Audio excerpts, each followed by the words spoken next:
Guys, আসসালামু আলাইকুম। আশা করি সবাই ভালো রয়েছেন। আবারও একটা ভিডিও নিয়ে এসেছি। আসলে আমাদের দুদিনের একটা বেসিক ক্লাস ছিল, যেখানে শেখানো হয়েছিল বর্তমান সময় যে এক্সটেনশনের কাজগুলো চলে এসেছে। এক্সটেনশনের আসলে এক্সটেনশন বলতে কি হচ্ছে, কি বোঝায় বলুন তো দেখি। আপনার যে ছোট চুল রয়েছে, সেই চুলটাকে যদি একটু বড় করতে হয় তাহলে অবশ্যই করে এক্সটেনশন করতে হবে। বুঝতেই পারছেন, অনেকের কিন্তু নেইল এক্সটেনশন খুব পছন্দ। আসলে ছোট্ট নেইল আছে, দেখা যাচ্ছে একটু নেইলটা বড় করতে পছন্দ করে। আইল্যাশ এক্সটেনশনের কথা কি বলবো, আইল্যাশ এক্সটেনশন তো আমাদের একটা মেকআপ লুক নিয়ে আসে। তো দুদিনের এই ক্লাসটা ছিল আমাদের এক্সটেনশনের। তো সেই এক্সটেনশনের ক্লাসে আপি ছিল। তো আপির কেমন লেগেছে এই এক্সটেনশনের ক্লাসগুলো এবং নতুন নতুন অ্যাডভান্স কাজগুলো শিখে? আমার তো খুব ভালো লাগছে, বিশেষ করে আপনাকে বেশি ভালো লাগছে। আর আপনাদের সার্ভিসটা আসলে অনেক সুন্দর, কারিকুলাম ভাবে শিখাইছে। আমি সার্ভিস আরো সুন্দর করে দিতে পারবো।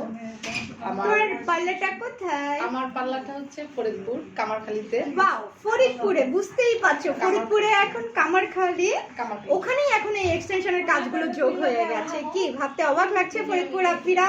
তো চলে যাবে আপির কাছে এক্সটেনশনের কাজগুলো করার জন্য। আর যারা কাজ শিখতে চাও তারা চলে আসবে কিন্তু আমার কাছে। আমার ঢাকা এবং চট্টগ্রামে দুই জায়গায় শাখা রয়েছে। যারা চট্টগ্রামে রয়েছে চট্টগ্রামে, আর আপির জন্য দোয়া রইল তার পার্লারে এই নতুন নতুন কাজগুলো কি যোগ করার জন্য। থ্যাংক ইউ আপি, তোমাকে অনেক অনেক অনেক ধন্যবাদ। ভালো থাকবে ইনশাল্লাহ, সবাই ভালো থাকবে। আর যদি ফরিদপুর কামারখালীর ঠিকানা জানতে চাও অবশ্যই করে আমার ইনবক্সে নক করে ফেলো, আমি দিয়ে দিব। থ্যাংক ইউ সবাইকে, আসসালামু আলাইকুম।